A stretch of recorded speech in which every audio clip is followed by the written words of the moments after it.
کہہ دو کہ جو شخص جبرائیل کا دشمن ہو اس کو غصے میں مر جانا چاہیے، کیونکہ اس نے تو یہ کتاب اللہ کے حکم سے تمہارے دل پر نازل کی ہے جو پہلی کتابوں کی تصدیق کرتی ہے اور ایمان والوں کے لیے ہدایت اور بشارت ہے۔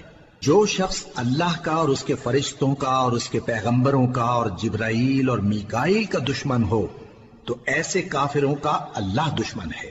اور ہم نے تمہارے پاس سلجھی ہوئی آیتیں ارسال فرمائی ہیں اور ان سے انکار وہی کرتے ہیں جو بد کردار ہیں۔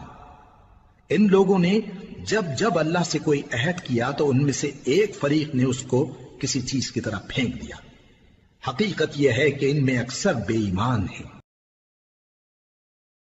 کہہ دو کہ جو شخص جبرائیل کا دشمن ہو اس کو غصے میں مر جانا چاہیے، کیونکہ اس نے تو یہ کتاب اللہ کے حکم سے تمہارے دل پر نازل کی ہے جو پہلی کتابوں کی تصدیق کرتی ہے اور ایمان والوں کے لیے ہدایت اور بشارت ہے۔ جو شخص اللہ کا اور اس کے فرشتوں کا اور اس کے پیغمبروں کا اور جبرائیل اور میکائیل کا دشمن ہو تو ایسے کافروں کا اللہ دشمن ہے۔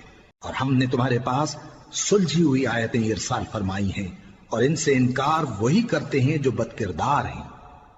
ان لوگوں نے جب اللہ سے کوئی عہد کیا تو ان میں سے ایک فریق نے اس کو کسی چیز کی طرح پھینک دیا۔ حقیقت یہ ہے کہ ان میں اکثر بے ایمان ہیں۔